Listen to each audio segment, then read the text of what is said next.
Hi, I'm Brian with Next Step Audio Enhancement. I'm back with you today, and we're going to go back to our Back to Basics series. Today we're going to talk about what you should do before you call a repairman. Why would you want to know this? Simple. It's going to save you time, frustration, and more importantly, going to save your money. So what is it that you should do? Well, the first thing that we do when we show up when we're called is we check for power. And I know this sounds basic, but stay with me here. Is it plugged in? I can't tell you how many times we've gone out to a call, and we look in the back and our plug isn't plugged into anything. Or the power strip has been flipped off. You wouldn't believe how common that is. You can have a cat walk over it and simply step on the button, boom, it's done. You can move it when you're dusting or vacuuming, something like that. It's the simplest thing in the world, and that's always the first thing that we check. Also, do you have batteries in your remote control that are good? Now, you also got to check to make sure which side goes up and which side goes down when you replace the batteries. If you put them in there backwards, it's still not going to work. It's not going to help you a whole lot. We do check those things when we go out, and it can save you a bunch of aggravation by simply doing that. Now, what if you're talking about something that doesn't plug in? If it's wireless, like headphones or a keyboard or a Bluetooth speaker. True story. I had a Bluetooth speaker at my house that I have in my bathroom that I listen when I take a shower in the morning. Not important. But it's plugged into the wall all the time. One day, taking a shower and listening to my music, and the thing stops. Just stops. It isn't working anymore. So I get done with my shower, get all dressed and everything, go check it out, and it's like, yeah, it's plugged into the wall. Yeah, it's dead. Yeah, it's not working. Well, started looking a little deeper. Turns out that the circuit breaker for that plug had been flipped off.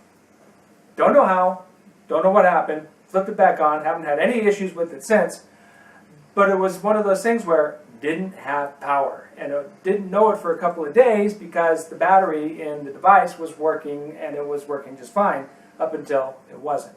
So check to make sure that you got a charge in your devices that aren't working. Now, we're going to assume that you've checked all that, you've got it plugged in, you've got your power strip on, you've got power to the device, you're actually turning it on and the lights are coming on and like that. What you want to do next, and I know this sounds basic, but turn it off and turn it back on again. Now, I'm not just saying, you can hit the button and turn the button off, but some devices you might actually have to unplug. Wait for a minute or two and plug them back in. Now, the reason for this is pretty much everything around us today. You've got your AV receivers, you've got phones, you've got your DVR for your cable box, your DVD player, pretty much anything electronics that you're playing with as far as your AV system in your home, it's got a little computer in there. And those little computers need to be shut off and turned back on from time to time. And I mean all the way off, so that when they're turned on, they go through their routines that are pre-programmed into them. And they check all of the different things that they're supposed to check, and they get everything set right. From time to time, those things go wonky, and you need to flip them off and flip them back in again. Now, that also applies, by the way, to your wireless router or your cable box that's got your wireless going on there. You need to flip that off and flip it back on again from time to time, because that can cause your network to go down, which can cause a whole host of other issues that are going on there. We'll touch on those in just a second. But you want to make sure that the first thing you do, and if you call the line, right, if you call up to your cable company or another desk where the first thing they're going to ask you to do is turn it off and turn it back on again. I know it's annoying, it annoys me too. But you got to do it, because 9 times out of 10, that's going to solve the problem. Now, moving on to the next problem that could happen. Say you've checked to make sure, you've turned it off, you've turned it back on again, you got power, and it still isn't working right. Well, the next thing that we're going to check is that you've got the right input going on. Now, what do I mean by that? Well, on the AVR, you've got all of these different things that can be plugged in here. Same thing works on your television if that's what you're using for your central hub. So you could have your cable box plugged in, your DVD plugged in here. You could have an Apple TV plugged in. You can have all kinds of stuff plugged in here. make sure that you're on the right input for what it is that you're trying to do. If somebody accidentally hits a button on a remote control, you could switch the input, and instead of going to HDMI 1, which is where you have your cable box plugged in, it flips down to HDMI 2 that doesn't have anything at all on there. So you're trying to watch your TV's going, well, I'm trying to give it to you, but you're asking me to look at something that doesn't have anything coming in, so I'm not giving you anything, and you're frustrated, and the TV's frustrated, and it's just a mess. So check and make sure that you got the right input selected for what you're doing. Now, while we're here, if your TV isn't working, and you switch over to your DVD player, for example, and it is working, this is a clue for you and where to start looking. I had one not too long ago. I had a call out from a customer. Their television was working, their Apple TV was working, their smart TV was working, their DVD player wasn't working. So I went through and checked all those things, and so far I went through the whole list and everything was right. What I did next is I started checking cables. Now, by checking cables, I mean, is it actually plugged in?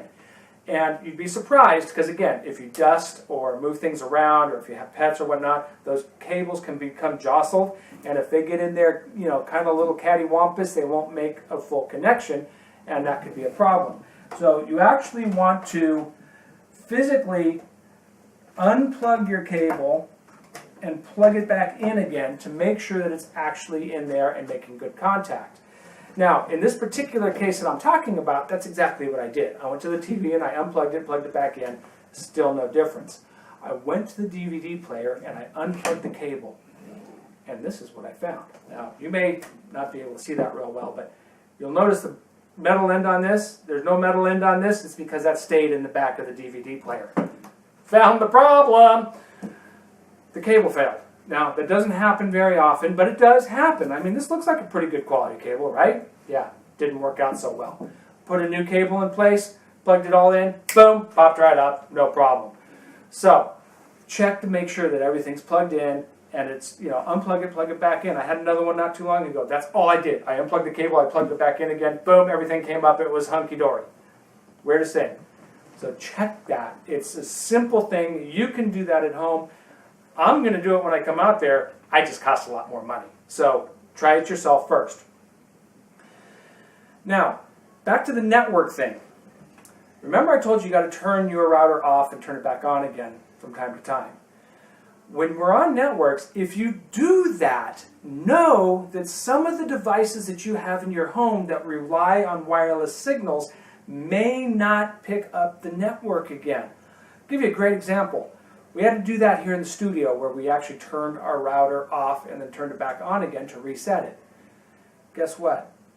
Alexa doesn't understand that. You see this red right here? That's because she's not connected to the network anymore. She was powered on this whole time, and what you have to do is you actually have to unplug her, just like this. Wait, this one. Unplug her so that she doesn't have any power anymore. Wait a little bit. And then plug it back in, and she will go through her routine there and go find the network. See how it's blue and it's spinning? Give it a minute, and she'll come back and tell us that she's back online. You need to do that from time to time with your devices. Now, the other thing that you need to check is if you are playing with a Bluetooth device or something that's going wireless.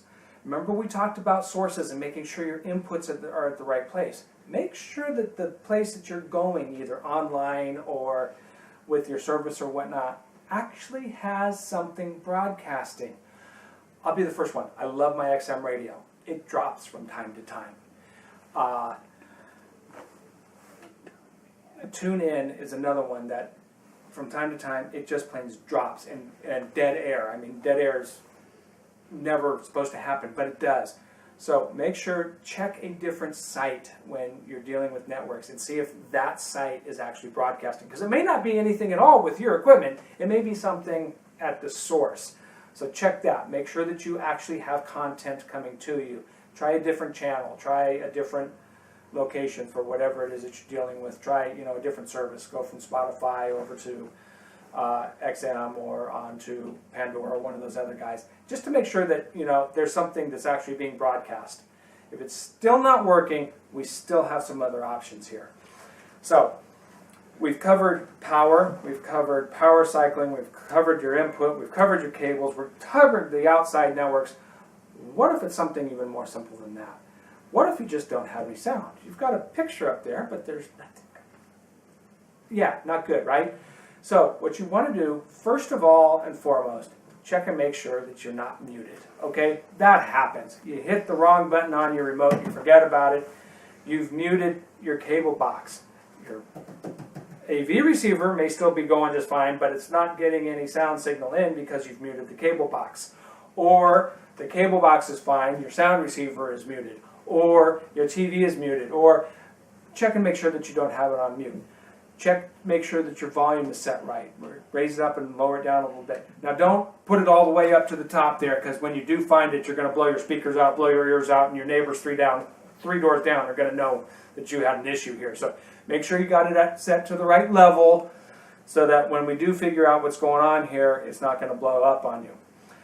Also, make sure that your speakers are actually connected. We're going to go back to the cleaning thing. We're dusting or vacuuming or pets or whatnot. They go by, they can knock these guys off, how they're connected here. Now, we always use banana plugs on our cables wherever we can, because we know that these connections are good, and when we plug them in, we know that they're there and they're not going to come undone. We've got a great video on how to do that. Check us out there, and we'll show you how to do that. It's simple, it's easy, you can do it yourself, but more importantly is it's going to stop issues like this from happening when you rely on these binder posts being, ooh, that one's loose, look at that. Those binder posts actually being screwed down there. So that's the other thing that you can do on your end to make sure that actually everything is connected and connected well.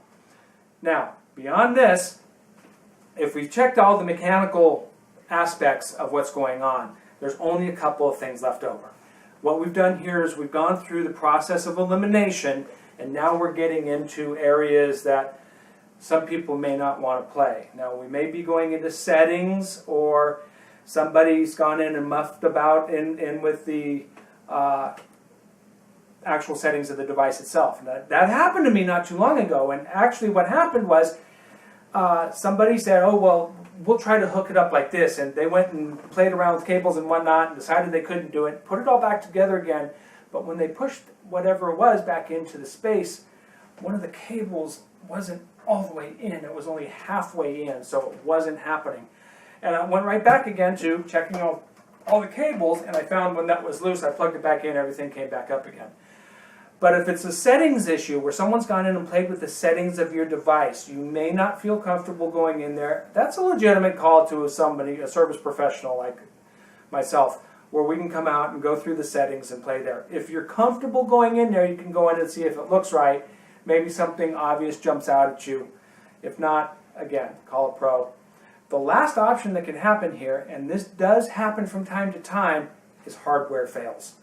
Had a customer had a audiovisual receiver and sound was going through just fine, the video wasn't. Oh, this is another thing that we can try too, is when we come out and we have an issue where one device isn't working, we will try switching the inputs. So we'll go from, say, this one here, we'll unplug it and move it over to here, change to that input and see if it's doing the same thing. A lot of times that'll help us isolate whether or not it's a hardware issue going on.